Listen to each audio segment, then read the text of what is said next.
You doing? It's the first Cosmic Summit live stream of the year, and certainly not the last, because we got our game together here at headquarters.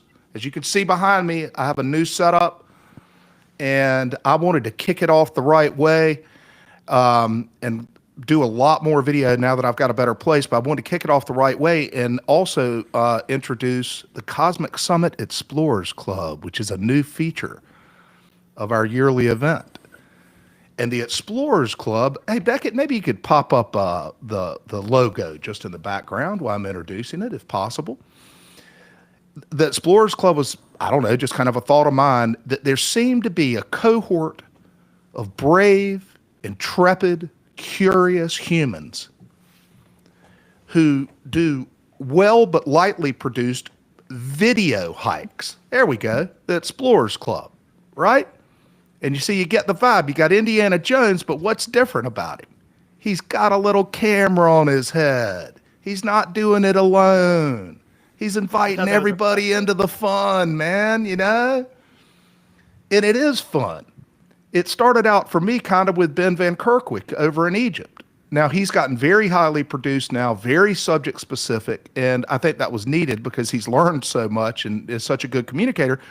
But when he started out, it was kind of, I would say, where y'all are in varying stages, where it literally, you are giving people access to your raw introduction to the site. Like you're walking up on it the first time.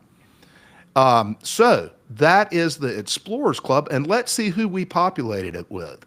First is Mr. Raul Bilecki of Pillars of the Past. Good evening, Raul. Good evening, George. It's great to be here, and I'm happy to be a part of this Explorers Club. Great, man. We're happy to have you. And I'm going to tell you in a moment what we're going to do with the Explorers Club at the summit. And next, we're going to introduce Mr. Mike Collins, the Wandering Wolf. How you doing, Mike? Good. What's up, George? Thank you for having me here. Yeah, he was an inaugural club member, okay? Because he is the wolf, and he wanders, and he lets us come with him anywhere you are in the globe. So go and subscribe to him. Subscribe to all of these people. And then the lovely Mrs. Nikki Anna Jones. Hello, Nikki. How you doing? Hi. Doing good. Yeah. And that's Exploring the Fringe. Go check her stuff out. She does both podcasts and some on-site stuff, a lot of on-site stuff. And she's very kind to invite me on her podcast. I enjoyed it very much. And she is a fellow traveler with us all in the mysteries of the past. And then a friend I met out in Sedona, Arizona at Robert Dakota's things, Mr. David Stig Hansen. How you doing, Stig? Pretty good. You hear me? Yeah, I hear you, man. Okay. Yeah, 3 Easters ago we met. And I yeah, met Graham Hancock and Randall Carlson at the same time, and it was really exciting for me. Yeah, that's when I first listened to a Randall Carlson sacred geometry lecture, and I was like, oh shit, there's really something to this stuff. This is pretty damn cool.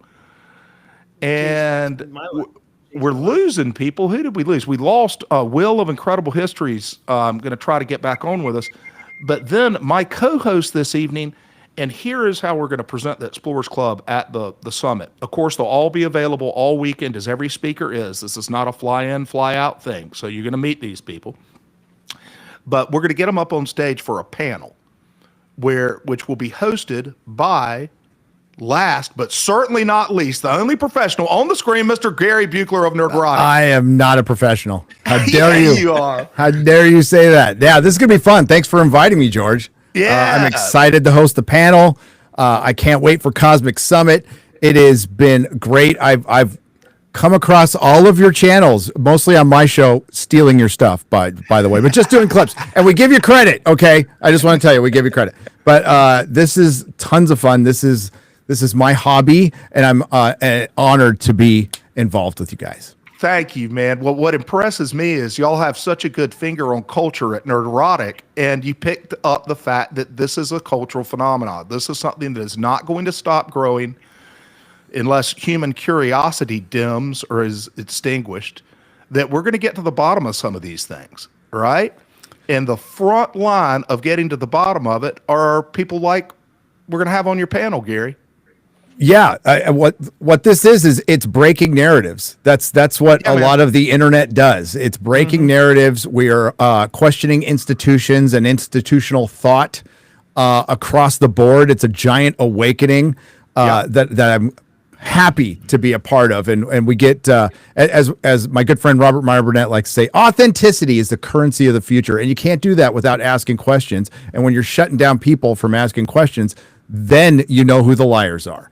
And it's great that we have, like, I watch all of these channels, like going all the way back to early YouTube with Brian Forster with his crappy camera, smoking heaters and running through Peru.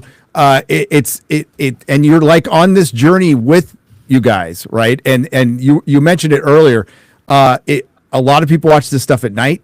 There's a huge crowd for it, and they love it. And this is why the institutions get so mad at you guys, because you're doing stuff that they can't. For whatever reason, they don't want to leave their offices or whatever. They don't want to get out there and do the work. And it's not like you're trying to replace them out there. You guys are just going, that's weird. Does anybody explain this? They do get mad, don't they? They do get mad. But I'll tell you this, none of these people come with, go ahead, Stig. Sorry to interrupt you, but it's because of Mike. Mike was doing nothing wrong, and then suddenly Montana Megaliths gets angry with him. I'm like, oh, how dare you try to teach history? Instead of what did they want you to do? Go under them and work underneath them or something like that?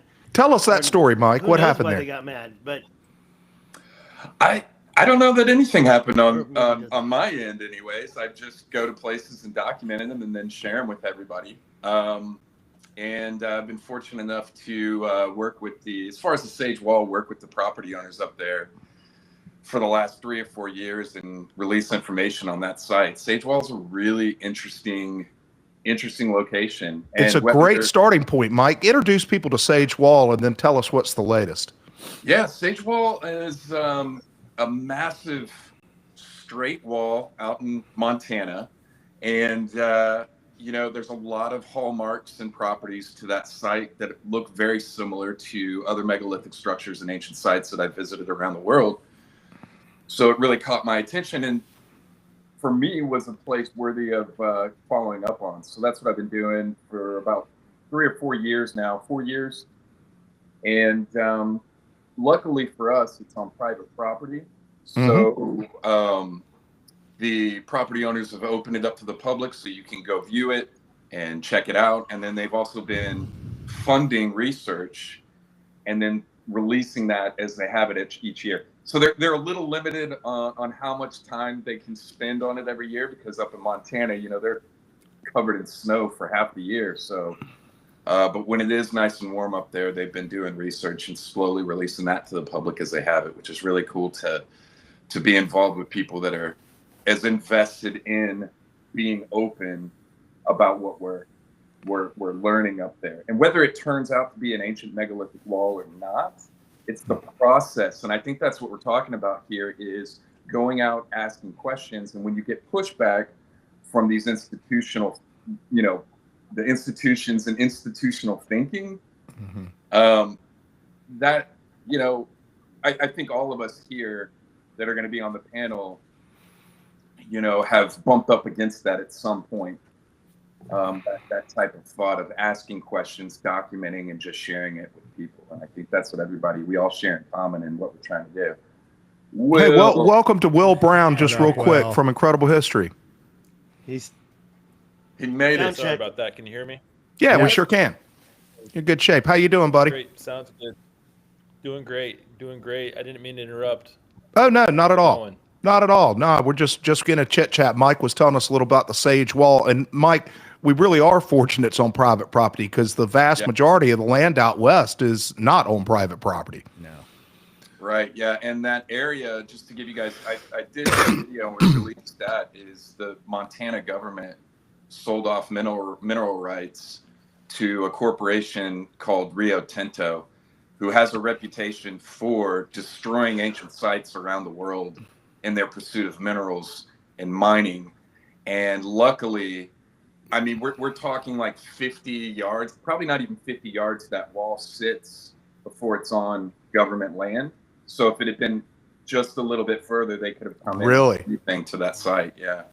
So it's been It's a real interesting story what's going on up there, but we are lucky that it's on private property.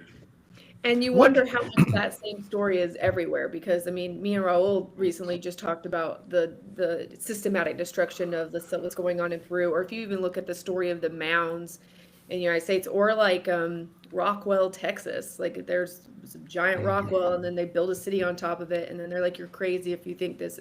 And I've been there, and if you think that they're natural rocks, you're crazy. So you wonder how much across the world is actually like, how much have they actually systematically destroyed? This is Yeah, weird. what kind of wall is it going to take to turn the tide on weird walls, too, man? Yeah. I mean, I could say I've come across at least 24 ancient archaeological sites in Peru that through Google Earth, and when you look back 10 years ago, you see these sprawling structures, and then you look at 2024 and they're gone. There's just like a plantation planted over them. And it's not local farmers or anything like that. These are corporations that have come in there that have just eviscerated what was there. Yeah. Yeah. And does that include that weird place that you hiked in and saw the local and then got up in kind of the desert part? I don't even know how to describe it, but I mean, some of your hikes are exhausting to the viewer, man. They were definitely some powerful journeys. That site is fine. It was a bunch of different other sites though that weren't. But that was a blessing. I mean, in my experience, in my personal experience in Peru, the locals I've come across have been very friendly and helpful to me at every step of the way. And it's great because you get stories and you get the personal indigenous information from them, the history, the oral histories, and I mean, I think capturing and documenting all of that is incredibly important. Hey, I was curious. It seems some of y'all know each other, and I kind of threw you together, but there was already some cross fertilization. Who knows who? The only person I haven't actually met in person is Raul, but I've interviewed him and I have his number and we're friends. So yeah. Huh. Interesting. But you have Mike had probably knows. No. You and Mike have worked together, right? Yeah, we've traveled together a lot, they live and then near- we met up with Will in Peru like 2 Peru times ago. So I Yeah. don't know. Yeah. And then our last Peru trip, I met Gary, and he came to Peru too. So yeah. Well, and that then surprised me too, because Gary is neighbors with Mike. Is that correct? That With at least y'all live in the same We area? live in the San same Antonio? area. Yeah. Yeah. Yeah. And I live about 2 miles. I mean, he's not here, but I live about 2 or 3 miles away from Luke Caverns too. Oh, you did? Yeah. So, but Yeah. Mike, we're homies. As far as Texas goes, we're neighbors. Yeah. Yeah. That must be a very intrepid area of the neighborhood or of the city. Okay, there. Hey, we got Will back. Mike and Nikki. Well, Will. I'm on my phone now. I haven't met If you Will notice it. or Raul in person yet. It's actually a little bit better. I haven't met any of you in person, but I'm looking forward to it. Looking forward to it. Well, That's I what watched it's- your videos today. I followed. Okay, Nikki, Anna, and Mike. We were all gonna go to Sage Wall together, and then I was the only one who went. I had to leave suddenly because my stupid implant tooth fell out. I shouldn't even be saying that. I left right away, but right after I went there. But the reason why I wanted to say Nikki Anna was, well, there's a question on the table, and I wanted to segue into that and say the most common similarity between all the sites with Sage Wall, that's older than, say, megalithic Peru, I believe. And so I see a lot of that old stuff in North America. And Nikki Hannah Jones told me about Ship Rock, and then I found out Mike went with a drone, and that was just mind-bending. We were going to go up there as well, or I was going to try to go that way. And so throughout Colorado and all these ridges, to answer the question, I met Nikki in person by luck here near my house. I met Mike at CPAC, but we've all been looking at these ridges in North America. Hold on. What do you And by mean the you way, met Nikki Anna by luck near your house? No, why were I you in don't town even. that How day? did we meet first? You were getting a truck. You were getting a vehicle. Oh, yeah. My father-in-law lives in Palm Springs, same place he's. But I'd already interviewed you on my channel before I went and met you in person. Yeah, sure, Like, but met in person. Met in person. yeah, met in as person. well. It was just Okay, like, so oh I'll wait, say what? one He's more in it? thing is, Okay, yeah. Well, this These little crowd's ridges are meant to be. What do you say, pheromontanic. Gary? I'm feeling some good vibes, man. I am. I think we'll get along Yeah, for the most part. hell yeah.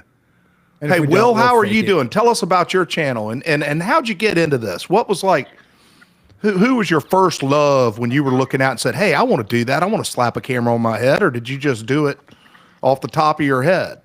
And it doesn't have to be somebody on here. Maybe it's Ben or whatever. But how'd you kick your channel off, and tell us about it? Yeah, I was a history teacher for 7 years. So I've always loved history, and I always loved to travel. And I was going to all these ancient sites, and I had read a lot of Graham Hancock, like many people here that got into this via him. And I was watching Joe Rogan, and I was an early. I think that first episode with Randall Carlson and Graham Hancock that like really inspired me to kind of go out and just look at things for myself. I'm pretty skeptical of a lot of things, including like the alternative history crowd, right? Like I try to keep an open mind to both the experts' opinions and people that are like, hey, I'm looking at this through a different lens. And so I had been going to Mexico for a long time, and I started doing some video editing. I'd always liked flying drones, and it was COVID 2020 during the lockdowns. This might make people mad, but I was not about the lockdowns, and I was like, all right, I'm going to the desert. I'm Ain't not making me gonna mad. stay. Yeah, I don't think there were Wow. too many shut-ins in this crowd. Yeah. And, I think COVID That was was a great great for time to everyone go. here. Oh, it was amazing, and I hope that it doesn't seem. I know COVID was a terrible time for a lot of people. For me, it was amazing. I went out to Chaco Canyon. I went out to all these ancient ruins on Bureau of Land Management, and was flying my drone out there. Put together some videos and threw this channel together. I was like, what do I want to call myself? Oh, Incredible History, like just a generic kind of name. And started making more and more videos, and I had a couple videos pop off. I did a video down in the Yucatan or Chiapas, Guatemala border about Edgar Casey and the refugees from Atlantis, and that video popped off to over 200,000 views. Went nuts. Yeah. It started getting some subscribers, and then there was a random hiking video of me and my brother going to an ancient ruin in Arizona that got like 700,000 views. So I all of a sudden started getting subscribers. And I was like, you know what? I like doing the documentary stuff. It's like fun, and I'm going to keep doing it.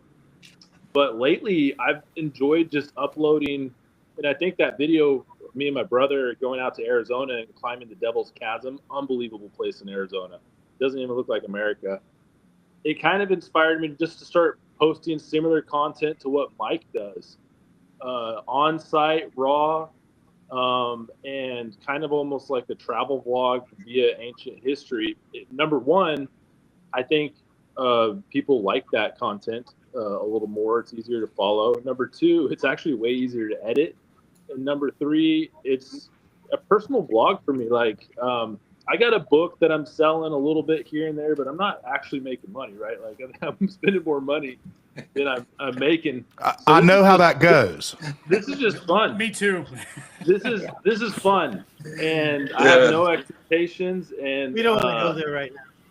I want to make. For me, it's something that, like, you got to have a passion in life, and I do other things for work. So I'm trying to do this as like my passion, and one day if I'm old, like God willing, I have some grandkids someday, I can be like, look at me climbing these mountains in Peru. Hell yeah, man. When I could. So like, I'm gonna keep on making videos, and I'm actually I'm in Argentina now. I'm about to go to Patagonia and go on a petroglyph hunt. And Nice. yeah, and then I'm That also sounds awesome. Doesn't there's it? all kinds of stuff I'm getting into here in Argentina, and then I'll be heading to Peru. If you go to my channel, Incredible History, one of the funniest and wackiest things I've ever done, and Mike and Nikiana got to see a little bit of this with me. We teamed up last year in a road trip in Peru. I don't know if you knew that, George, but me and Nikiana, Mike, and Joaquin Yeah, while you were off, I was trying to point out some of the connections. There's already a lot of cross-fertilization here. So I made a documentary called "Show Me the Mummies" about the Nazca mummies, and it actually made. I didn't realize you titled it that. That's amazing. That's awesome. Yeah, what'd you say? I didn't realize you titled it that. That's amazing. Yeah, I called it "Show Me the Mummies," and it's one of my favorite and least favorite things I've ever done. It's one of my favorite because it was the adventure of a lifetime.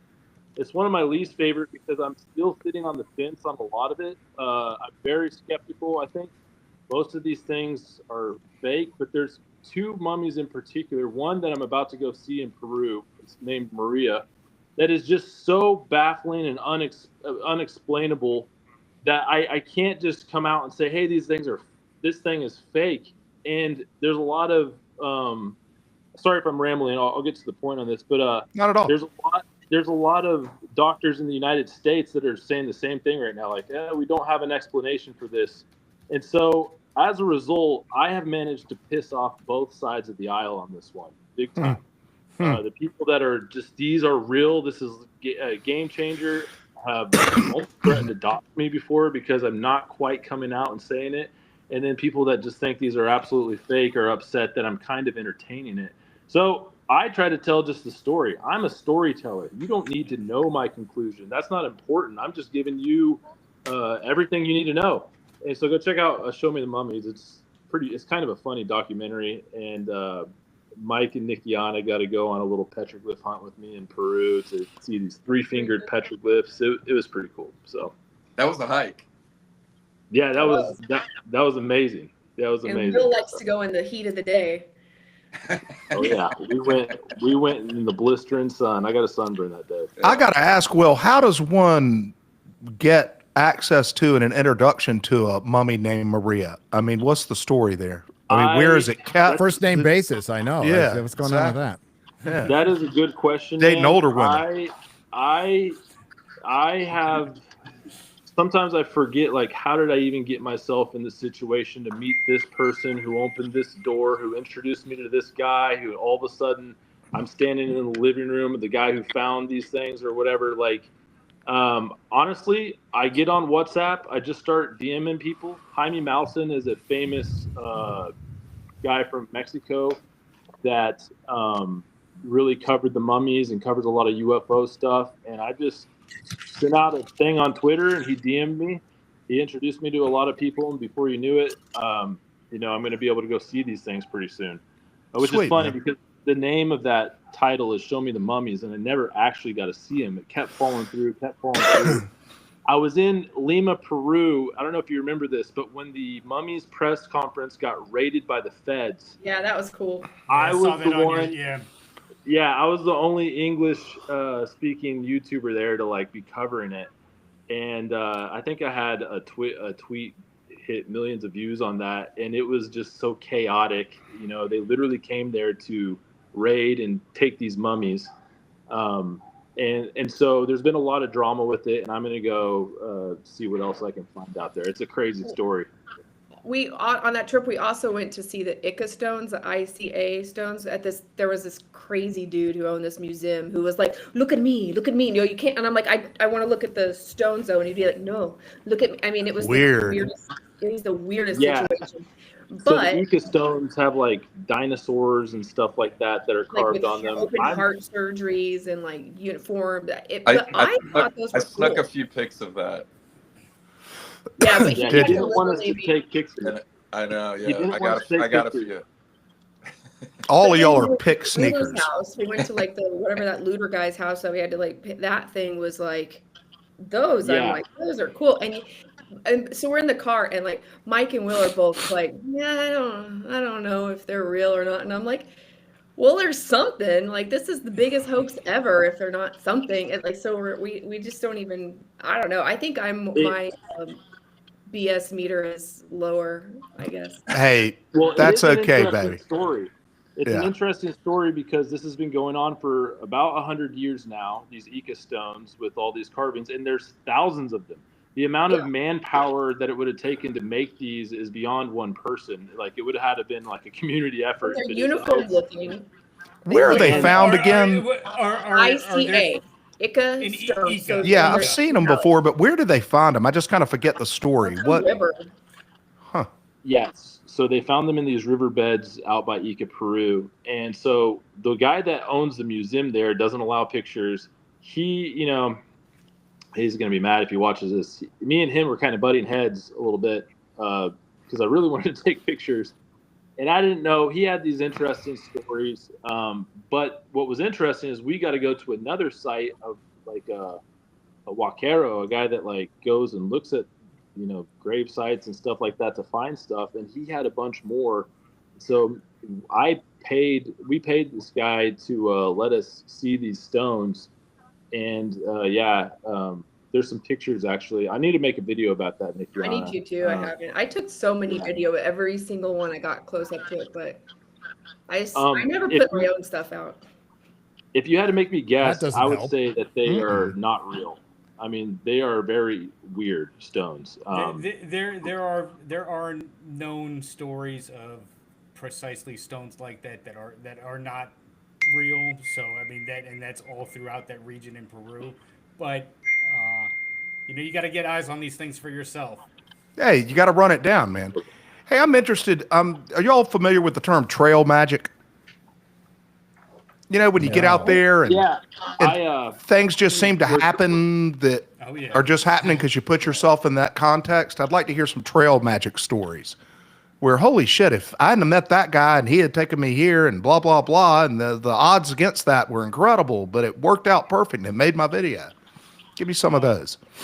There's this story about the site that you mentioned before. It's called Caballete, and I'm down in Peru walking through this valley, crossing a river, and then there's this little alcove, and all of a sudden I come up on this guy Luis, who's just a local farmer working the field, and I mean he took the time out of he walked me through the entire site for like 3 hours, and he knew the history of it. He was there when archaeologists came and excavated, and this site was, for all intents and purposes, it's close to a place called Corral, and Corral has the oldest stone temple structures in the Western Hemisphere, and this was attributed to the same culture.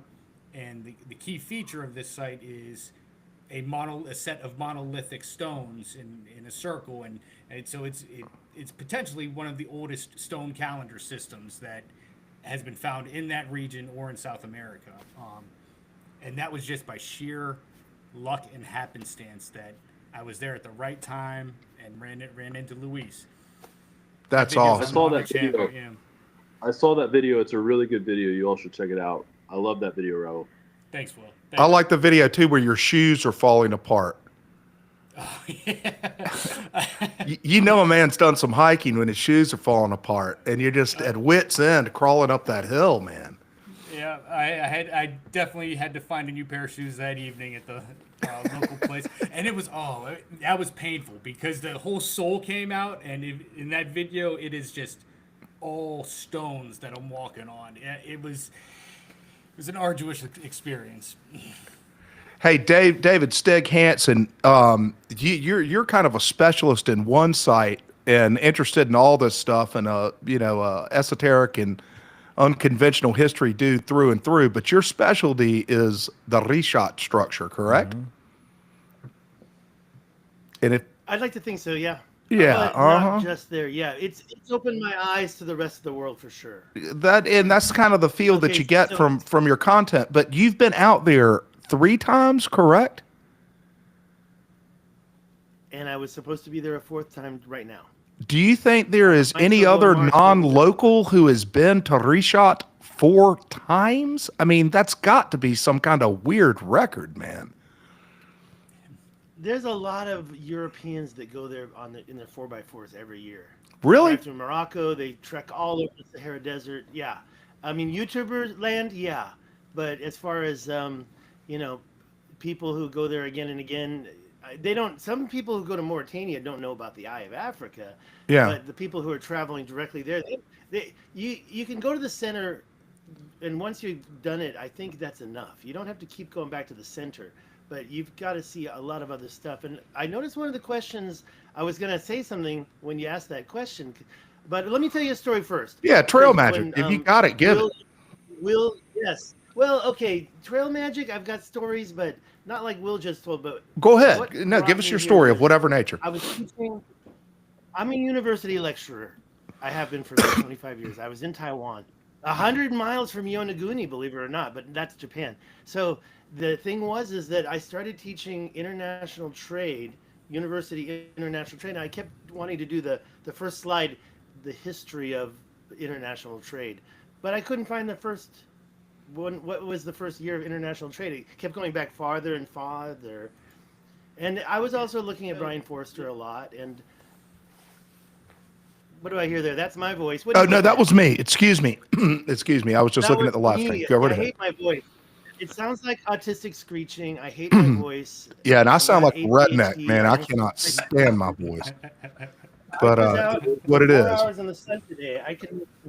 Yeah. Anyways, I try. I try.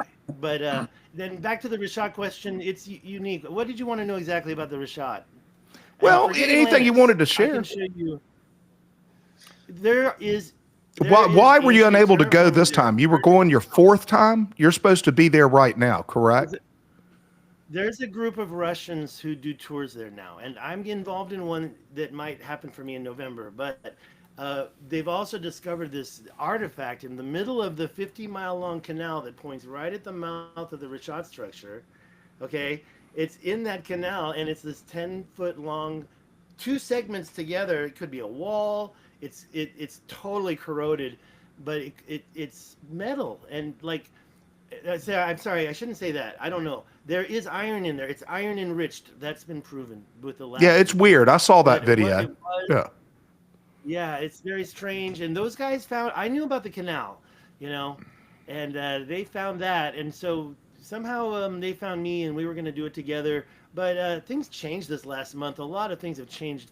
The tickets doubled. There's a like you can't. You got to have a passport that's 6 months valid. Even though it's not expired, it's got to go 6 months beyond. In the EU, 3 months. So I was like, oh, I got to renew my passport real quick. I missed the opportunity to buy cheap tickets in January.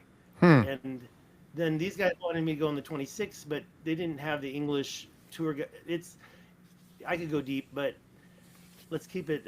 No, I'm waiting to go to that artifact magic, in David. the Giant's Quarry. You had a Hey, Dig, I gotta, Stig, I gotta ask, because there are probably other people out there who have toyed with the idea of going to reshot. Can you do it economically? I mean, like, can you get over there and back for, say, I don't know, what's it cost?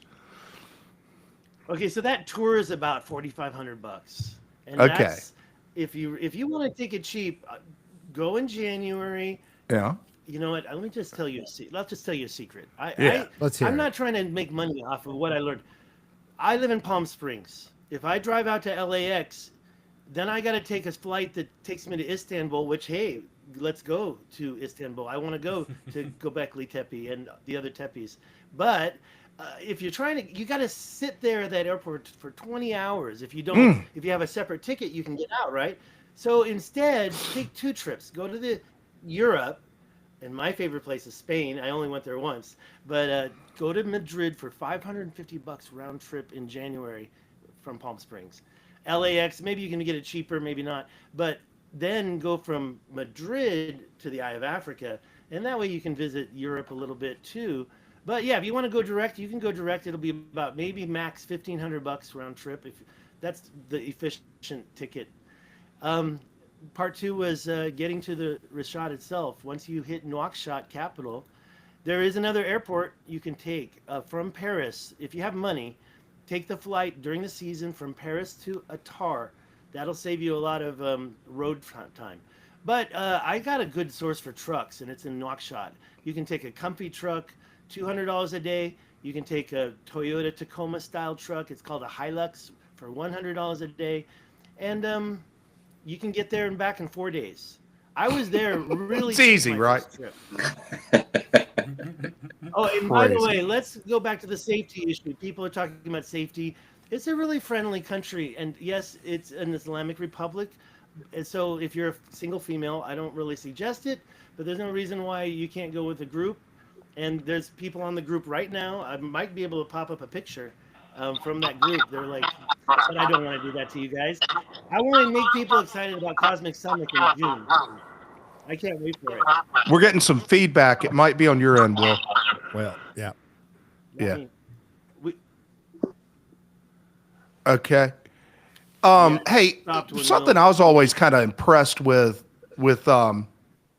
video hikers.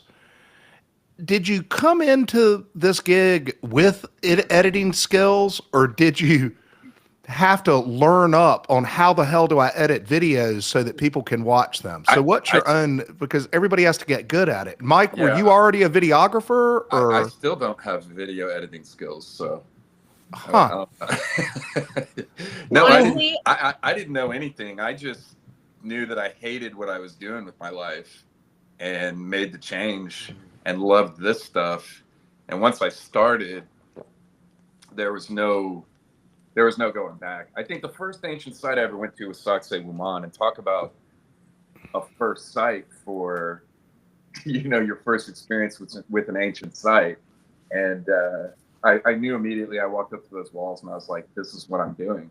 I don't know Sweet, man. how I'm going to figure it out or make it happen. But then, years later, here we are, and you just keep learning, and all your shit gets better slowly but surely. But you do edit it yourself, right? If it's a good video on my channel, I did edit. I did Really? do it. Yeah. Huh. I do all my editing, and I got taught by 14-year-olds on YouTube. Yeah, so I would Did you get- really? Yeah, because That's all like you if need. I would watch like a big tutorial on how to do stuff, you'd have to be like, and this, and they take forever. But I'd be like, I just need to know how to put the picture in the thing. And then so I would be like, how on Final Cut Pro do you put a picture in the thing? And then there would be like some 14-year-old who'd be like, you just click this button, this button, this button, and it'd be a 37-second video, and I'd be like, thank you. And that's how I learned how to edit. It would just be other YouTube videos about my very specific question that I would have. And it was a very painful process, but once you get it down, it's like second nature. Yeah. I've been a professional video editor for Oh, you have? a decade. Yeah. Yeah. Well, that gives you the ground skills to get into it. Makes the bar a little bit lower. But because of that background, I tend to overcomplicate my own edits, trying to do Yep. too much. So, yeah. When I've ever touched video editing, the thing that turned me off was the obsessiveness, which you've got to choose how obsessive you can't be obsessive. You've got to. You can't. You're not going to get what you want, and I don't know how to turn that off. So it always high tolerance for repetitiveness. You have to listen to yourself and watch yourself, which is brutal. Yeah. Over and over again for hours. Yeah. It was so much easier. I did it a little bit in Hollywood for a couple of years, so I got trained on it. But it's way easier when you're looking at somebody else, for sure. Like a Kardashian, although that was brutal too. when you use one of those Hollywood machines that are so high powered as well, the really powerful machines out there in Hollywood are much better than our setups. When by the time I was there, we were just using Final Cut Pro. Like that's pretty much all I was don't they using. sit around in cafes and edit like major movies on Final Cut Pro, like on their They MacBooks? can now. They're probably beyond Final Cut Pro. There's always going to be something that needs a fancy studio. Well, boy, I'm sorry Will keeps dropping out because I wanted to ask him a question. Let's see. Some other thoughts. Kind of back to the inspiration question. Raul, what were you watching YouTube and say, hey, I like this stuff. I can do this. I've got some video skills and I love to travel. Or did you say, hey, I just took a trip. I'm going to put it on YouTube. Oh, there are other people doing that. Well, my family's from Peru. My mother's from Peru, so I grew up going to all these ancient sites and fell in love with them. And then, my channel's still in its infancy. It's been a year and a month since my first ever Instagram post, and now there's the YouTube channel and all sorts of social media things.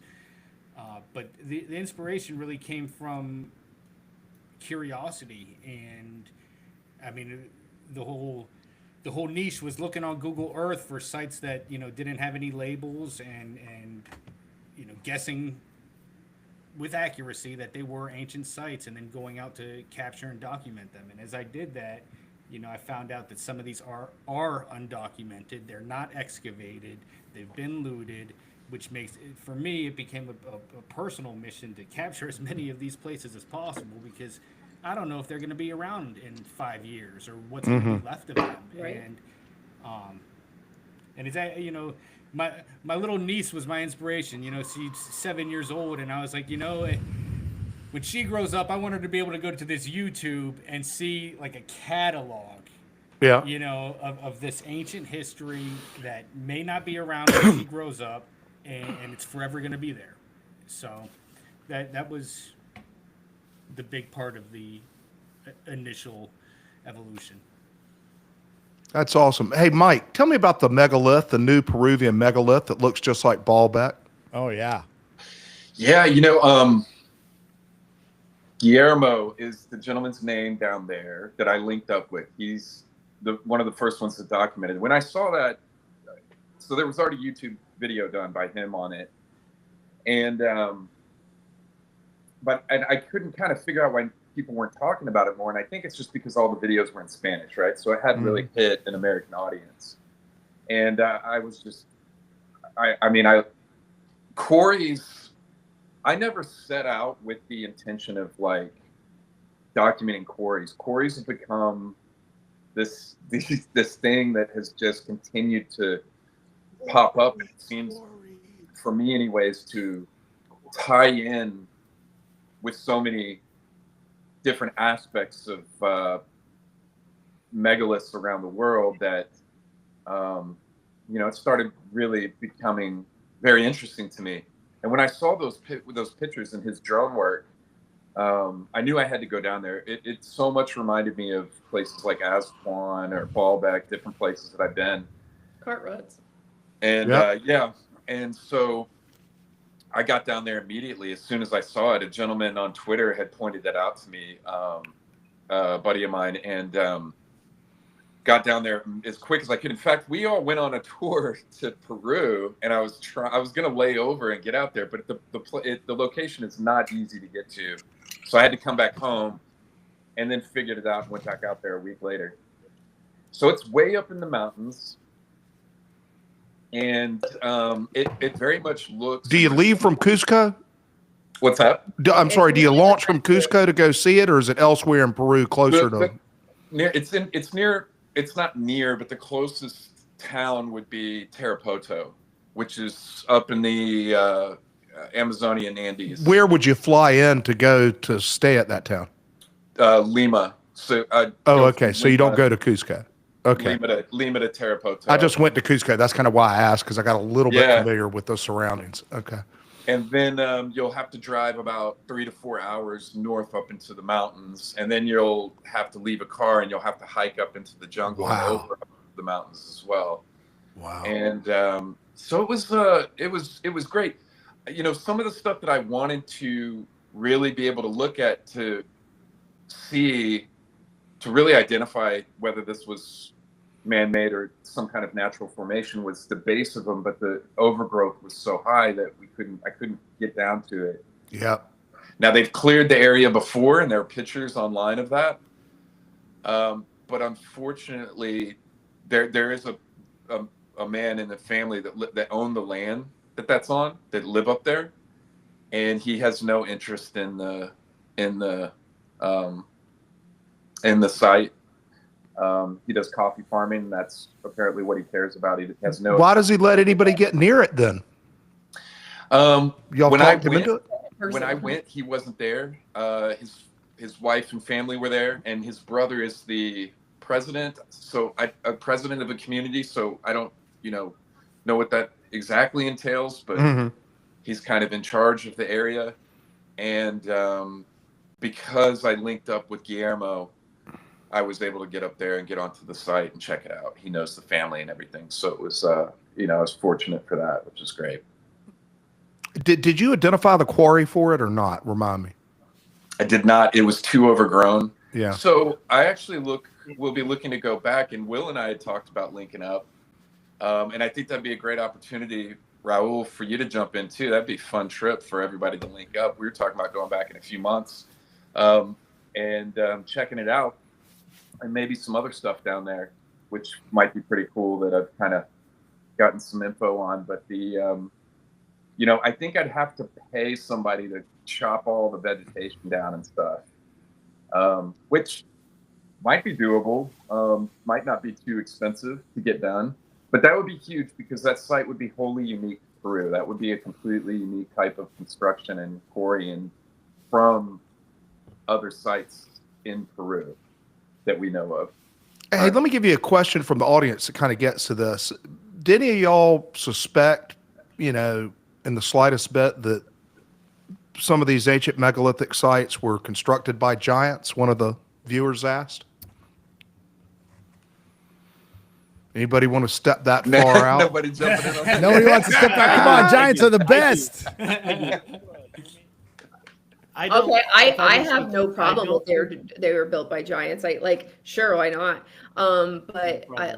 Basically what we know is that what we're looking at is like a globalized civilization before they're telling us it was globalized, and we're looking at I think it's probably, I've said this probably to all of them privately, but I think this is probably more of like a Lord of the Rings thing. Like you have little, some of these mummies are really little. You have like little hobbit people that are found in wherever, you have, that there's the mounds have tons of 7-foot plus skeletons. And then if you look at humans' work on some of the legends of skeletons, and a lot of times they would say oh, well, why weren't they preserved? Well, they weren't prepared properly. They just, I don't know why I don't even care about the whys of everything. But look, what we're looking at is what we currently have today. We couldn't even build half the time. We couldn't build the Great Pyramid right now if we wanted to. So, what they currently got going on for the explanation of what's going on is hogwash. So if you want to throw giants in the mix of the old Lord of the Rings, I'm game. Cool, maybe. Yeah. I don't think it's out. Listen, we had megafauna. It's gone. There's you were just talking about Patagonia giants. There's drawings of them and accounts, and we're finding new hominids all the time. Yeah. Well, not all the time, but they're finding new ones, right? And we're getting deeper in the past with this. So to discount it is crazy, absolutely crazy. Yeah, Hugh Newman did a good job of opening my eyes to it that maybe something's there. One of my problems with giants, though, is that we turn over so much dirt today. Millions and millions of square yards of dirt are moved all around the country, a constant basis, and we hadn't run up on one. It went, but I guess they all could have been plucked from the mounds by the Smithsonian. There was definitely. I'm a fossil. How many Clovis people have we run up on? Zero. Exactly. Zero. I go get those big Amorites. I go to construction sites, and I'll see I'll be like, ooh, look, it's fresh dirt, construction site. It's not like the construction workers take the giant Amorite that's worth $500 and they just ground it into the ground. They don't give a shit about it. They don't care at all. I have to go when they're not working and just grab what I can and then run off with my fossils. I'm crazy about my rocks, and I do that kind of stuff all the time. But there's stuff that's just being destroyed or overlooked or no one cares about. If you're in a construction site, and my brother is a foreman for the railroad, and he's always building bridges and stuff. And sometimes he'll call me and be like, "Oh my God, I found the most amazing fossil, or I found petrified wood, or I found this or this." And so I'll drive out to wherever he's going and get stuff. But they don't care. And if there's bones, if there's anything, all that means is that they have to stop work, and they don't get stop paid. Work. Yep. So they don't care about anything. So it's not like we're digging up stuff. We're like, oh, look at this bone. I wonder where that mammoth in San Diego, the famous mammoth that they found when they were constructing 56. Yeah, the Soretti mammoth. Yeah. There was somebody there. That's the only reason they stopped. There is somebody there looking for that kind of stuff. Otherwise, they would have gone, we didn't see shit. I'll tell you a weird story, and y'all may want to go follow up on this site because I never was able to do it with the snakes. We tried, but it rained like hell the day we were out there with Randall. But I used to be in the stream restoration business. Don't need to get all into that, but you go and find these streams on big ranches, and you turn them back bring them back up so that they'll flood naturally and turn them back into nice windy streams. And it takes a lot of heavy yellow iron to do it. And we were doing 20 miles of that work outside of Houston in the Katy Prairie, right? Just west of Houston. And some of you Texans, that may ring a bell, right? And it was called the Katy Prairie Conservancy. It's called the Warren Ranch, and it's the last large working cattle ranch in Harris County, and a conservancy owns it. And I had a relationship with that conservancy, et cetera. So I'm in the Bahamas at Atlantis with my kids, and one of my guys calls from my company, and he said, "Hey, George, they want to borrow our equipment to go dig up a mammoth on the site. And are you cool with that?" I said, "Yeah, I'm cool with that." And I knew of that site, and I've been keeping it fairly quiet because they told me to, which I'm not being very quiet right now because this was a total just screw job of the guy who found the site.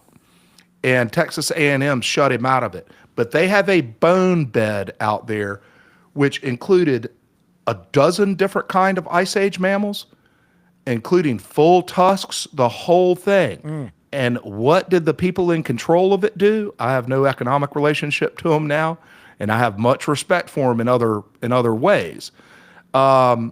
They did nothing with it. Nothing. There's no publicity on it. There's no visitor center. I mean, up in Waco, Texas, where they found a mammoth bone bed. That's not on display. There's only that one mammoth that's on display there. Oh, really? And a saber-toothed tiger. But supposedly the story is that there was like 14 mammoths that are found flash frozen with their babies, like 7 baby juveniles in their tusk. And and then they're like, oh, a flood killed them. But if the flood killed them, how would they all be in a circle together? Anyway, they built a thing, like kind of like Göbekli Tepe. They built like a building over the site. But when you go to the site and you go inside, only one woolly mammoth remains, and the rest of them have been taken into the University of Baylor, like right there. Yeah, which is right there. And I've tried, because I was geology, president of this geology club, and I was trying to do trips, and I was like, and it was like a fossil group, so I was trying my hardest to get in to go see them, and they will not give anybody access to them. So I don't even know what they've done with them or why they wouldn't. And this thing very similar. The university got a hold of it. It didn't get publicized, so there was no demand to put a visitor center or anything. It all got just completely covered up. Money. And it's one of those things. One day the researcher may get to it, but the researcher took it from a very qualified local geology and what am I trying to say? Paleontology enthusiast, right? And this guy was a professional geologist, oil and gas. He was a technical guy. His thing, was paleontology. And he found the site and he was digging it. And then the controllers of the land, the conservancy, got in bed with the academics at A&M, and then they threw him out, shut it down, and said, one day we'll get to it. So, they lead trips of school children out to this conservancy of 6,000 acres to look at wildflowers every weekend, right? And to learn about ranches and learn about, the natural aspects. And they're very excited about that. But then they find an Ice Age bone bed and don't want to make it available to the school children of Houston, which is, you can see the skyscrapers from the place. It'd be a hell of a thing for Harris County. So I might blow the lid off of it if anybody wants to help me with that. Sure. Right? Let's do it. Okay. I'm like, woohoo. Hello. Okay. I can get back in there because I did manage to get Randall and the snakes out there one day with the permission of the conservancy. And what we were going to do was keep it secret where it was. Right. And I imagine we kind of do that now, and hopefully they'll never see this recording. But if nothing else, even if you got to an anonymous site and say this is somewhere in Harris County, Texas, that's damned interesting. In fact, that kind of might make it a little sexier to have it be a secret site, right? So, okay, That is Gary, I close. saw you. Yeah. Let's go. Okay, man. Yeah. I'll send y'all some pictures. I got some very good photos of that site. I mean, bones just sticking out everywhere. I mean, it's one of these things that hadn't been 10% excavated. God knows. Oh, they found what was the name of the damn beast? I can't remember, but it was an Ice Age beast. and it was the most northerly occurrence of it, right? Like that they were sloth? always. Like one of those giant sloths? No, because they're found in North America. This was a South American Ice Age mammal, and no one had ever found it like all the way up in the States. Well, in Kilmer, they've found fossils of stingrays, which are like what? And then they found fossils of marsupials that we don't exist anymore. Really? Yeah, so like that's pretty interesting, and that's another one of those places. Like Kilmer is this lake bed that you go, and that's where you get all those fish fossils. Like the fish will be flat printed on like one of those limestone things. Those all come from that area, but the Smithsonian owns most of it, and if anything amazing's found, they take it. But that's, you get some of your most amazing like flora and fauna finds, like palm trees like bigger than SUVs, or like a leaf, just one leaf, or like a ginkgo tree like bigger than, you know, a house, kind of just these crazy huge things. But yeah, there were miniature horses and these kind of weird monkeys that were basically in Wyoming. Really? Interesting. I'm trying to call up some photos of it. Can you all hear me right now by chance? Yeah. Yeah. Yeah. Yeah. Great. I got Like this really well. microphone. Finally. Really well. Nice Hey, mic. can y'all see my screen now? I don't mean to Yeah. jump in, but I Yeah. figured, what the hell? So here's great it? old fella from A&M, Ernest Lindelius out there. Look at all the bones. Yeah, and those are teeth bones that are in your wheelbarrow. You have some teeth. Yeah. And by the this- way, Ernie was a good guy in this, but he has gone decidedly Oh, there they emeritus are. Yeah, now. those are teeth. Look at this stuff.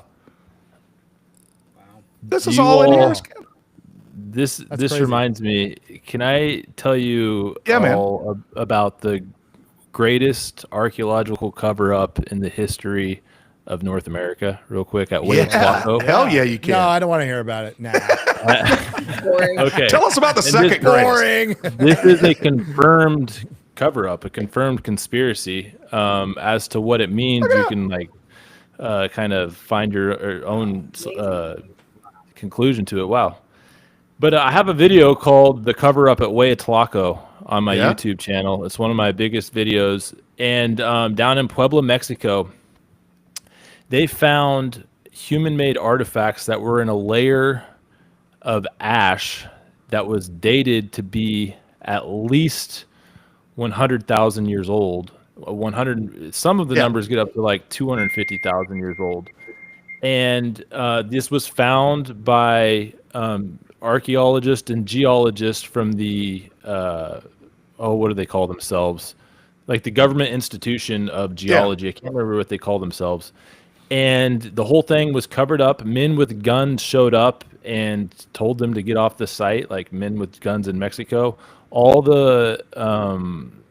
of this was confiscated by the museum in Mexico City. And the Smithsonian even gets involved at some point. The whole reason they found this site was because the earliest example of art that we have in the Americas was likely found on this hip bone of, I believe, a camel, because camels used to live in the North America. And it's clearly a carving of a hunting scene. And it was carved on green bone. So green bone meaning it was fresh. They didn't find this and then carve it later. And this actually was displayed in the Smithsonian at one point, this artifact, and no one knows where it's at now. It's completely gone. It's missing. No one likes to talk about it. When I tweeted my link to the YouTube video, John Hoops from University of Kansas. I'm from Kansas, so he drives me crazy. Oh God, he drives us all Yeah, crazy. he drives me What crazy. a jackass. He gets on there and all he does is say, like, there's a lot of misinformation in this video. I can't remember exactly what he said. I don't want to misquote him, but basically he linked to Wikipedia to well, that'll to settle show it. that I was wrong. Which Didn't say he anything is about it. also a troll on. I mean, Exactly. yeah.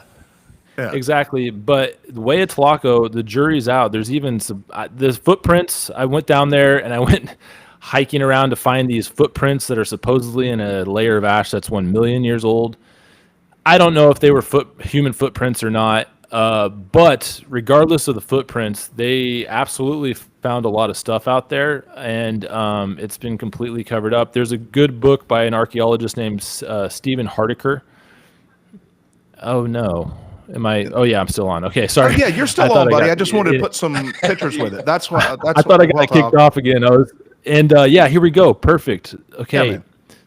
So I went down there. I went to the actual site. Oh, did you really? Hueyatlaco, yeah, and went and talked to talk about some trail magic. I was with my friend who helped me translate, and I found the actual site and talked to an old man that owned the property, and they all remembered Cynthia. Her name was Cynthia Irwin Williams. She was the young archaeologist, this young lady, and she made a lot of these discoveries. And There she is.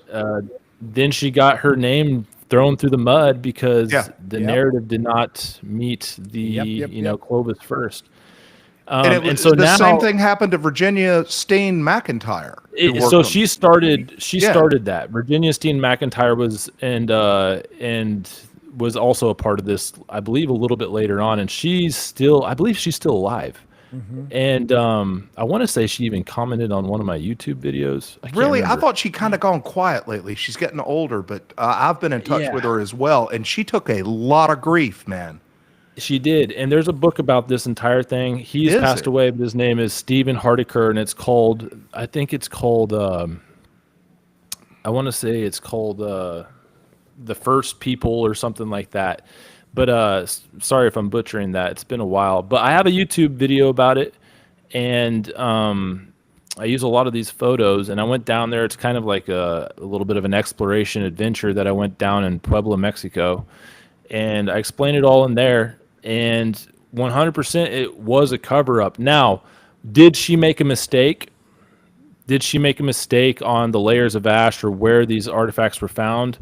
There's some arguments that maybe she made a mistake. Regardless, though, they actually did cover up all of this. All the artifacts are missing, and people literally showed up with guns and kicked them off the site. Why did they do that, guys? That's one of my. Why does Egypt reject unconventional history speculation? Why does Mexico reject it? I don't think the Peruvians are enthusiastic. And I'm pretty good with human nature and particularly bureaucracies, but it just seems like at some point they'd want to seize the public interest, right? In the case of Hueyatlaco, the head of the guy of the Museum of Anthropology, or maybe it was, I can't remember which museum it was. I believe he was jealous of Cynthia Irwin Williams' work. Stephen Hardiker and some other archaeologists believe that they were jealous that, one, she was an American, right, like on their soil, and then two, she was a lady, she was a female down there in the 60s and 70s, right? Yeah. And so, all of a sudden you find these big numbers that completely, also at the time, this is where it gets really controversial. This is also where the out of Africa theory starts to really blossom. So this is when Lucy, or maybe not Lucy, but some of the early primates are found in Africa that are, and the whole theory of out of Africa starts to happen, which, whatever, I'm not either way on that, but it is interesting that this gets dismissed at the same time when they're finding these really old really old sites. Now in South America, and I'm sorry if I'm taking up too much airtime right now. No, it's fine, buddy. In South America, the archaeologists have a much more open mind to this idea that humans have really always been in the Americas. There's a site down called Monte Verde in Chile, which is like 40, 50,000. Some people say it's younger. That kind of started the conversation. And now there are archaeologists in Brazil that believe some of the paintings they're seeing out there are over 100,000 years old. It's super interesting. So I'm actually hoping to visit one of those sites. When I was in happens India, all the it's the time, same. like with Tom DeLahaye's work at Monte Verde, and then some of the sites I went to, like Huaca Prieta. When they go back and start dating these things, they are finding that it goes back, 14,000, 28,000, 36,000 years, and they're able to date organic stuff in these ancestral mounds, and so Keeps getting older. Yeah. Stuff keeps getting I hate older. to do this, guys, Indians, but they just go like, it's old. Except craters. Yeah, right. They're getting younger. and I hate impacts to are do this, getting guys, younger. but I need to roll. It was great being on here with That's everybody. fine. You Really gave us a looking heads forward up, to the Raul, and we're summit, going to start so- closing out. Let me ask you real quick, Raul, what kind of content will you have? What do you have planned between now and the summit? I am planning to.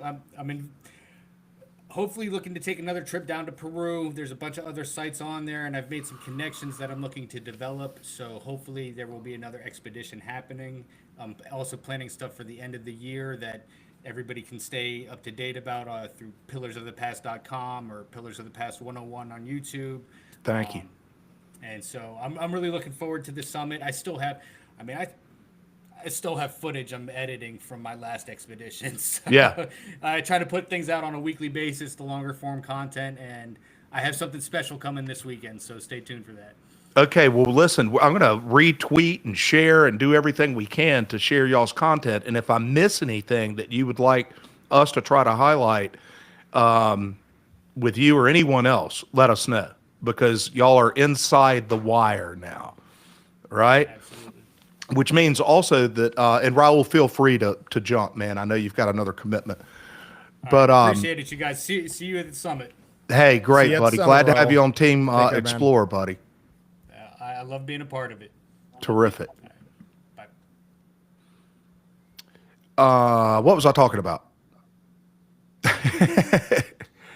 Stuff keeps getting older. Yeah, We're stuff keeps talking- getting older. Craters get younger. But lost my train of thought. But between now and the summit, does anyone else have any exciting plans that maybe you can tell us about? Maybe not first, but flesh it out a little bit more. Talk to people in the halls. Talk about it on the panel. What you up to, Will? So I am in Argentina right now, and I'm going to be traveling around and looking at some sites kind of all over the country, but I'm hoping to be in Peru soon.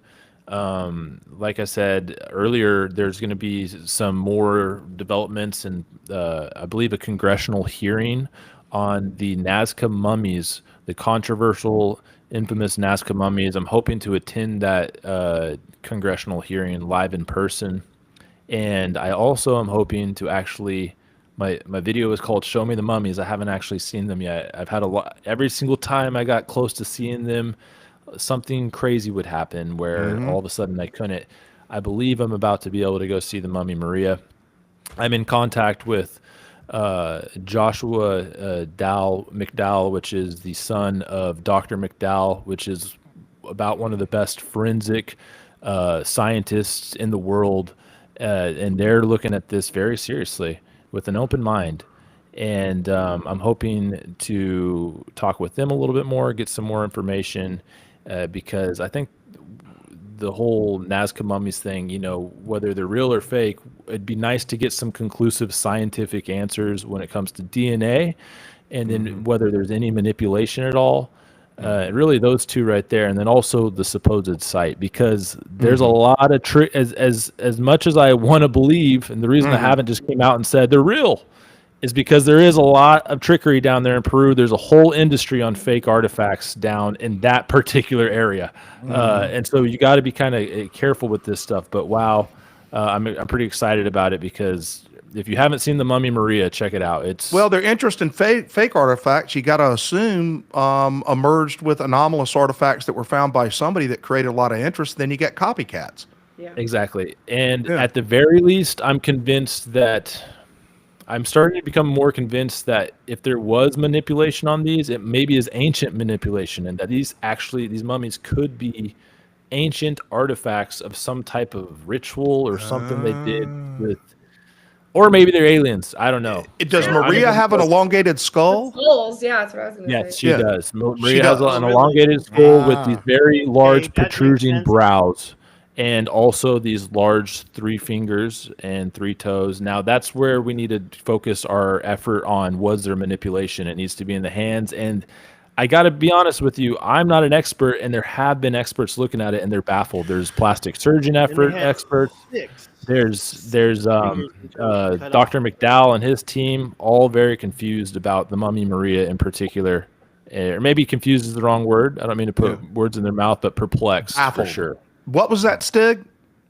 Well, I heard that a lot of these folks, the giants, possibly had 6 fingers and 6 toes, and that maybe people trying to cover it up, they cut off more than one to make it 3. That's what I would say right away. Where in South America is that? Is it a town? It's a town with a bunch of people Yeah. with 6 fingers. Is it Brazil or? Oh, Yeah, really there's like- all over the Americas, to be honest Yeah. with you. It's a common thing in North and South America. It's called polydactyly. And it happened with the Polydactyly, Anasazi, and you can see all the, some of the handprints. I have a chapter in my book actually called Petroglyphs with 6 fingers and 6 toes, and you can see them all throughout Utah. I believe Mike was down at a site in Argentina, Sueva de las Manos, and there's several 6-fingered petroglyphs down there as well. I dated a Cool girl site. with a You're gonna- 6th toe once, and she was very strange. And now, 30 years later, I'm starting to get to the bottom Yeah, of it, man. some giant blood. Did That's she what have an had. elongated skull? Well, she had 2 sets of teeth, but I figured that, that's not that unusual. There's too That's many jokes there. a great kisser. Okay, hey, Wolf, what you got planned between now and I should say the specific dates? June 20th through 23 is the Cosmic Summit, okay? And you might note that that is the longest day of the year, and we have a very special field trip planned. But so before June 20th, Wolf, you got anything on deck?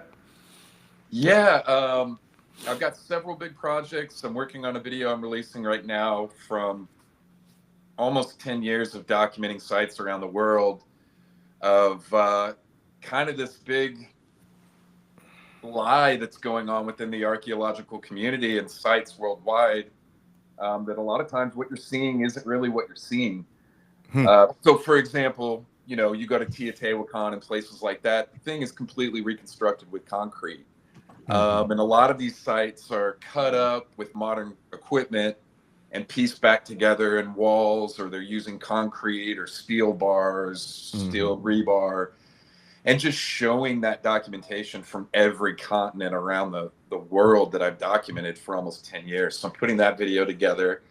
The other big project I'm working on is, I think that we have solved the mystery to the cart ruts around. Oh, really? And I've been working on that for over 2 years, and I'm really excited to release that information. Which cart ruts? All of them. Oh, really? Yeah. So I'll be Turkey, proposing, Malta, Texas? Yeah. Mm-hmm. Yep. Well, India. So I've LiDAR'd all these sites around the world, and we've been processing the data for well over a year now. And I'll be releasing that theory and all the evidence, and I'm trying to get that out before the conference. are you working with the Snake Brothers on that? We've actually visited sites together. We've visited sites know here you- in Round Rock and Austin, but I'm doing all the breakdown with the LiDAR and all that that I've done with a buddy of mine up in Canada, and we'll be sharing all that together. But I've enjoyed traveling with them, and then I'm launching. In fact, I'm going to launch it tonight. I think we're doing a trip to Turkey in November. 3 of us here in the chat. We're going to Turkey to. Hey, man, check I've out got a great site for you to visit. The quarry at the foot of Göbekli Tepe. Yeah, I'm all about the quarries. Man, I know you were, and I almost broke in to talk about my quarry, but the amazing Malcolm Bendall, the crazy inventor, sent me to this place at the foot of Göbekli Tepe. He said, go check this out. I'd And- love to see that. So Yeah, man, you'd be a perfect guy to see it. That's exciting because it's not got enough attention. So we went down there, and Kyle Allen of the Snake Brothers said, "Hey, check this out," and went down on this wall, and it was covered. It had Templar crosses all over it, which was interesting. And it is directly in the line of sight with Göbekli Tepe. I It love is the those guys, very by the way. first Such hill cool there. dudes. And there were millions of yards of rock excavated from that. And it is so old. I'm going to send you all these photos. Yeah, you got pictures of the Templar crosses? That's interesting. Absolutely, man. And then I looked up, it turned out the Templars on the First Crusade didn't go straight to Jerusalem. They actually went to San Urfa. They went to Urfa and then went to Jerusalem. And they took that area, whatever that province, I guess it is, and Urfa province. Yeah. But then they took that over. So they made a detour to that site. Scott Walters looked at them. Tim Hogan's looked at them and says, no question, those are Templar crosses. They're coming from different ages. So they visited more than once. And so I hate to mix subjects, but when you're the Templars and Göbekli Tepe, how fucking weird is that, man? Yeah. Yeah. You know, If there's a quarry there, I'm in. yeah. Cool, man. Okay, that's great. Is Jimmy banned from Göbekli Tepe? Is that true? I don't know. Jimmy Corsetti. Did you see the art? Publicly. Let's test the theory. No, I wouldn't. Not entirely. So Jimmy on Twitter, I just saw that he, redeemed himself. I mean, not redeemed himself, but got the redemption he deserved because they started taking those trees away. And he was kind of doing his victory laps. And then I saw he posted an article where they were saying that some of the people spreading misinformation will be, I don't know, like maybe banned from the site or something like that. Jimmy was making some noise about that the other day. So that made me. Jimmy's always making noise. We love him. What a 2024 term, man. Misinformation. Let's send that one to the damn heap, man. Yep. That's ridiculous. CIA term, by the way. Shout out Jimmy for his persistence on Göbekli Tepe. That was fun to watch. Indeed. Hey, David Stig, Yes, do you have anything planned before then? Might you make it to Oh, of course. The moment you start to speak, it says trying to reconnect. How do I sound right now? Yeah, you're in. You're good. I think it just knows. It's that like, California okay, let's internet. get him. Okay. Yeah. So let me try. Yes, it's terrible. Let me try to focus.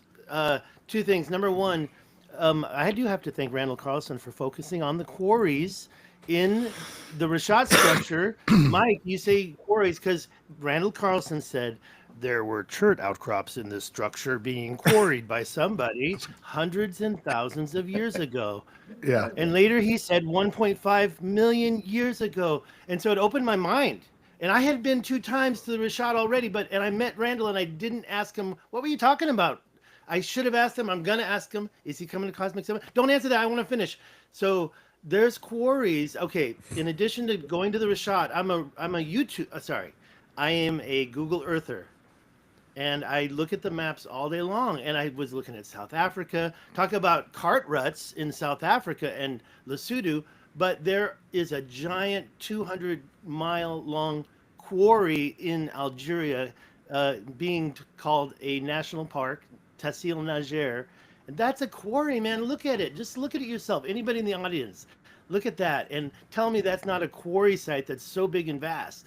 And so quarries are it answers that first question. And yes, I want to go to the Giants Quarry, named by me, in the north of the Rashat structures, concentric circles. There's a 6-mile-long quarry site that's got 6-mile-long cuts that you can look at. And who'd made those? Hunter-gatherers? I don't think so. I think it was giants. Okay, look, I don't like to speculate that question you asked about who did it. Okay, advanced humans, giants, ET, whoever. There it is. Look at it.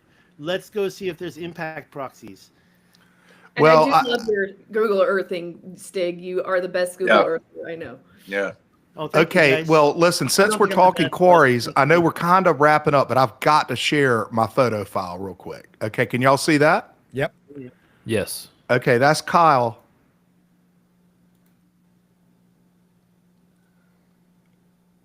Yeah, nice circle. Oh, yeah. Yeah, I can see the cross thing. Yeah, they're all sort. Okay, well, I'll go ahead and move through it. That's Göbekli Tepe. Oh, yeah. See, that's the enclosure. Oh my Right. gosh, that is. Are those crazy. walls?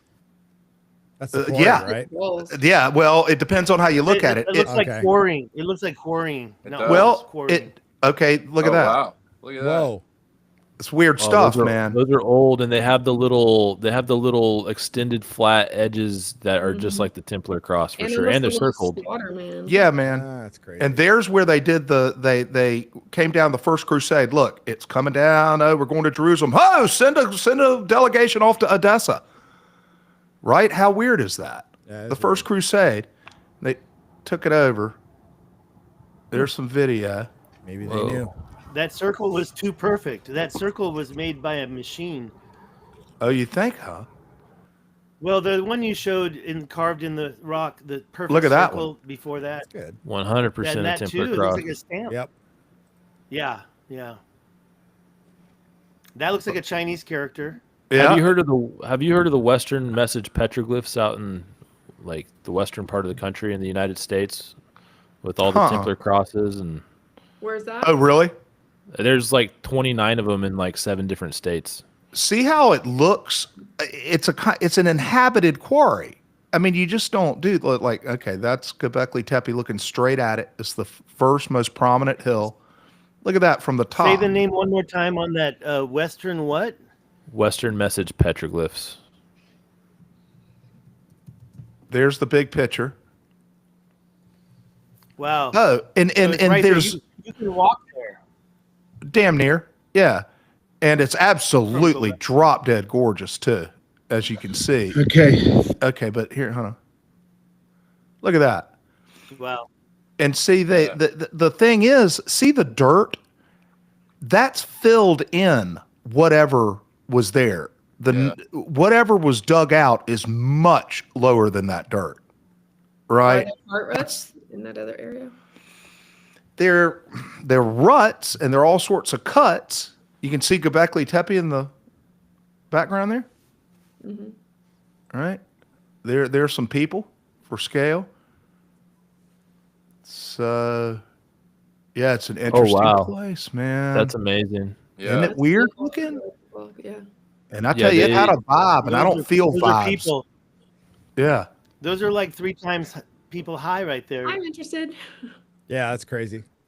Wow. Let's go to Turkey. And if you go to the Yeah. if you go to the Eye of Africa, you can go to Istanbul on your stopover leg. You Yeah, know, and it would it's be not- nice How far is that from Istanbul? with AI technology. People need to recreate what the quarry looked like before it was quarried. You know what I mean?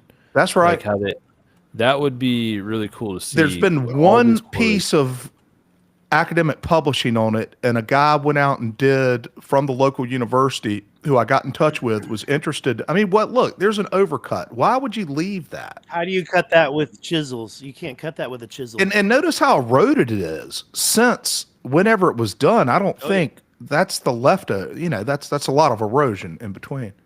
Look, and then there's steps and things that look. That looks That's gorgeous. Snake Dad there. Fun day out there. That looks awesome. Yeah. I met the Snake Brothers when I met you. What? Yeah, out in I love Sedona. it. Yeah, I love their wine. I got to taste it. There's those steps that you see at Sacsayhuaman, at the quarry at Sacsayhuaman. Like that's very similar. They're just taking little chunks out each time. Yeah, Yep. they're leaving it kind of. I mean, why would you just leave this one piece? You know, and what's that? Yeah, that's Only if gorgeous. If you're quarrying something, why That's would you typical quarry quarry a cut like that? Very strange. I did It not could- mean it- to hijack That's the things. cut. That's the cut. That is me mystified. Wow. Yeah, that, Good. I've never seen that before. Thank you for showing us. Because that's Yeah, pretty yeah, awesome. guys. Hey, if we're going to talk quarries, I had to show my mystery Yeah. quarry off. And look, that you got, looks so similar to other spots around the world. doesn't it? The holes. Yeah. I want to get it on kind of the radar, you know, on the weird stuff radar. Well, what's its official name? There is no name. No one's ever. We introduced. That means you get to name it. No. I forget our God's name. God, Ramadan, Razaman. But no, nobody knows of it. Yeah. That Malcolm Bendall found it. He was going around. He must have sent me 20 different quarries. He said, "Mate, go see these while you're over there. You must see them." I'm like, man, I'm with 25 other people. I can't say, hey, we got to take the bus. Malcolm Bendall wants me to see this thing 15 miles off our route. But I said, there's one in there, Malcolm. He goes, the one by Göbekli Tepe. And I'm like, yeah. He goes, well, yes, that's a must see. I said, well, I think I can get a little delegation to go over there one day because we're in the vicinity and whatnot. And I'm of several minds about Malcolm Bendall, but he was intuitive with this and he had done it from Google Earth. He just looked at it from the top and said, that is not a normal quarry. And as he said, I'm a quarryman, mate. I've run and owned quarries. This was, what does he say? I forget the damn What kind of term. rock is that? What is that rock? I don't know. I That bet I big? knew 3 years ago. Look at that. Is it limestone? Yeah, Yeah, I thought yeah. Göbekli Tepe was limestone, but Yeah. I haven't been there. And limestone's erodible, and it's Yes. definitely Yeah. eroded its ass off. Still a gigantic effort. Look at that weird especially little if you're talking, cuts. especially if you're talking 12,000 years ago. It's And you know what? There's no castle nearby. You know, I mean, unless they built the big castles in downtown, Urfa from it, which is possible. But when I went and looked those up, they said they knew where the quarries were, and they were this place and that place, and this is where you built that big castle from. And this was not on the list. Oh, and it's not on the. What about Göbekli Tepe? Is this where they quarried it from? You would think. It's the closest quarry. It's at the foot of the hill. But you go and look, where do they think it's like 50 miles away, which is kind of amazing too. But I don't know. This is a lot closer, and they had to get those damn T-pillars from somewhere, right? and it's clearly a quarry. Sometimes you're not sure. There's just but some of the stuff you're showing here is Yeah. clear cut. Visited by, Christian Templars from England. And God, look at that. Yeah, what is that right there? Go back to that. Look at that. That star. You got a little star on the left. Let's see. I've got some good. I've got more I photos. wonder than if I thought. here's one theory. It could have been the Romans. Could have. They were big time quarriers, and they were definitely in this area. I mean, it was a part of the Roman Empire. It's just that so many things are attributed to the Romans when it's like, what's the big huge, Baalbek. what's the big huge stones in the Yeah, Baalbek. The one in the Yeah, wall. is Temple of Baalbek. Jupiter. The pregnant stone, but the one in the wall, and that's the Romans. I don't know. Yeah. Okay, so let me This is- continue my little round robin here. Nikki, do you have anything planned before the summit? Yeah, I'm speaking at another conference called Journey to the Truth, and I think I'm going to do it about I've been for a long time. I've been creating this database where I'm doing a bunch of the all the hallmarks that are found globally, and just trying to be systematic about what are the commonalities that we're finding in Egypt and Peru and wherever. And so I'm going to be presenting that in May. And then I'm taking a private tour group to Chaco Canyon again and doing Good. and all that and stuff. I'd love to join you on one of those. I've got a buddy that's my friend who went to Turkey too. with me is insisting on going to Chaco. And I'd love to see it myself, but I mean, I'm a native New Mexican, and I Oh, love you are? yeah. So I'm from Albuquerque originally, and I know all the Indian ruins in New Mexico. I love them so much. Nikki, I really like you're Bangalore, too. I think you're Bangalore is very super. cool, and I can't wait to meet you in person at the summit too. Yeah, it'll be fun. Yeah. Okay, Gary, what y'all got going on at Nerdrotic? Might not be in the ancient history space, but you're the most popular channel on here. You're actually a real professional, so let us know. Oh, stop. I'm going to continue on with Forbidden Frontier on Sunday nights, where we talk about all the subjects, go over all your videos. We got Hugh Newman and Andrew Collins on this Sunday for Megalithomania, which will be fun. And I can't wait to get Cosmic Summit. I might be going on a trip, something interesting, but I can't really say right now. But might be doing something interesting. But I can't wait for Cosmic Summit. See you there. Yeah, man. Well, listen, everybody keep in mind that we have been very blessed. The event itself hasn't been, I mean, it has been successful. It just hasn't been a moneymaker. But the social media has gone completely nuts with Cosmic Summit. I mean, we're growing like a weed with 1,000 subscribers a day and stuff. And if I can help boost any of your stuff at any time, we'll figure out the most effective way, because Cosmic Summit doesn't produce, it's all others. You know what I mean? We're not making our own content. I'm not sitting there talking about interesting shit I want people to hear about. You guys are. So it's part of our, game plan to give boost to anything. So when you're coming out with a new video and you want us to share it or collaborate on Instagram or anything like that, we're here for you. Okay. Cool. Thanks, Terrific. Okay. Right back Well, at you. thank you, everyone, and thank you, Gary, for agreeing to host the Cosmic Explorers Club panel. And I can't wait. Hey, well, I got to put you on the Prep will spot be at the the best end. part. Yeah, man, it probably will be. Okay, I got to put you guys on the spot. If I got some little Cosmic Summit flags, would you plant them at these sites and take a photo? Like, the Yeah. town bar that, you send back the t-shirt picture or something like that. We'll figure out something so we can kind of, I don't know, Cosmic Maybe Summit. Stick one in the guinea pig that you Yeah, ate in yeah. Like in Maria's eyeball, just a Cosmic Summit flag. Maybe Yeah, get it in her hand, have her hold we'll it. talk Yeah. about it. Okay, but we want to have a presence out there with you over There you time go. if we can get it to be a good, fun, regular yearly thing. Okay. Rock on. Hey, Hell y'all yeah, are a let's wonderful do it. Your group. mummy. You're awesome, George. Thanks. Man. Okay, y'all are terrific. Yeah, thank Let's you so figure it much, out, George. folks. Okay, Great. Over and to out. Thank you, George. bye. Ciao, everyone. Bye. Thank you, audience. Bye-bye. Love you guys. Bye.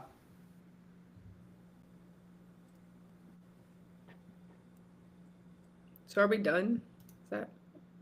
Are we done? What's I going guess on we're here? good. It's just Yeah. you and me now. Hey. No, we better not say anything. We might be still live. we we might might still be still be live.